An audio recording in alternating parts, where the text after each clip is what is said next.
বঙ্গোপসাগরে সৃষ্ট নিম্নচাপের প্রভাবে দেশের অন্যান্য স্থানের মতো রাজধানী ঢাকাতেও ভোর থেকে বৃষ্টি হচ্ছে।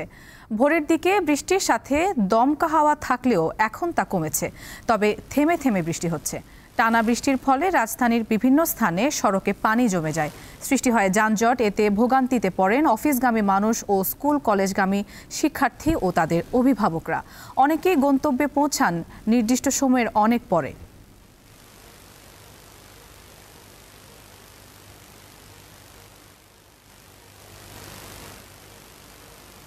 প্রায় 20 মিনিটের মতো দাঁড়িয়ে আছি, এখন জ্যামের কারণে যাইতে পারতেছি না আর কি। ওইখানে প্রায় 1.5 ঘন্টার মতো বসে রয়েছি, বাস এক কাঠও লড়ে না। তো বাসে তো নাই, আমি হাঁটতে হাঁটতে 7 রাস্তা পর্যন্ত আইছি। এখন 7 রাস্তা আইসাও আমি দাঁড়ায় আছি, একটা বাস পাই না। ওয়ালটন বিএলডিসি ফ্যান, খরচ বাঁচে 65% পর্যন্ত। ওয়ালটন বিএলডিসি ফ্যান ছড়ায় স্বস্তির সবুজ হাওয়া। এবারে জানাবো রাজধানীর বৃষ্টি পরিস্থিতির খবর। শ্যামলীতে আছেন সহকর্মী দিলশাদ আনি, সরাসরি যুক্ত হচ্ছেন তিনি আমাদের সাথে। আনি, বৃষ্টির কারণে নগরবাসী কি ভোগান্তিতে পড়েছেন এবং আবহাওয়া অফিস কি বলছে আমাদেরকে জানাবেন।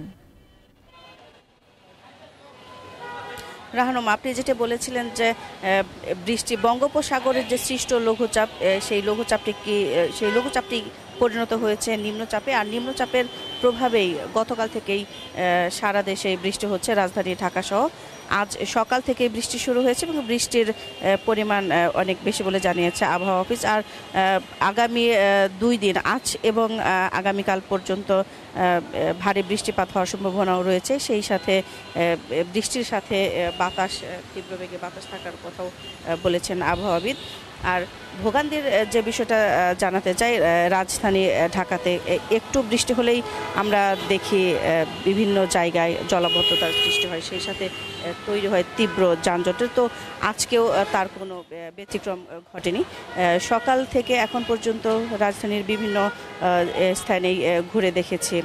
রাজধানীর 7 রাস্তা, তেজগাঁ, এই মুহূর্তে আছে আগারগাঁওয়ে, শিশু মেলার এদিকে।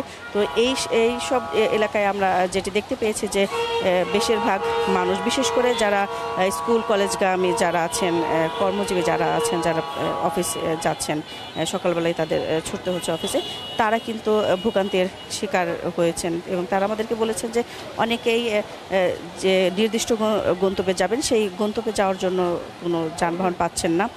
আর তীব্র যানজটের কারণেও বাস সহজে অন্যান্য যে গণপরিবহন যেগুলো আছে সেইগুলো কিন্তু দেখেছে যে ঘন্টার পর ঘন্টায় লাইনে রাস্তায় দাঁড়িয়ে রয়েছে, যানজটের কারণে একটু নড়াচড়া করতে পারছে না। তো সেই হিসেবে সাধারণ মানুষ যারা আছে তারাও অনেকক্ষণ ধরে, দীর্ঘক্ষণ ধরে তাদের কাঙ্ক্ষিত গন্তব্যে পৌঁছানোর জন্য রাস্তায় অপেক্ষা করছেন যানবাহনের জন্য।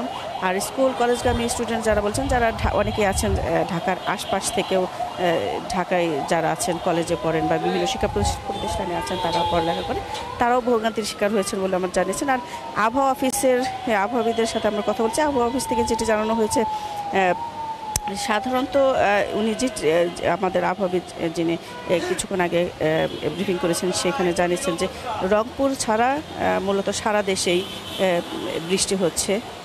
আর পরশুদিন, আজ এবং কাল ভারী বৃষ্টিপাতের পর পরশুদিন থেকে বৃষ্টির কমার সম্ভাবনা রয়েছে। আর সেই সাথে পাহাড়ি এলাকায় যে ভূমিধস হওয়ার সম্ভাবনা রয়েছে, সেই হিসেবে তারা একটি আবহাওয়া অফিস থেকে সতর্কতা দিয়েছেন।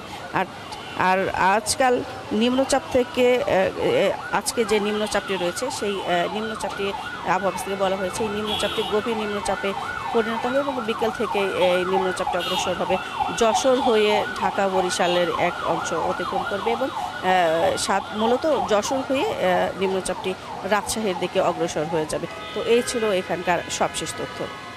আনি, আপনাকে ধন্যবাদ।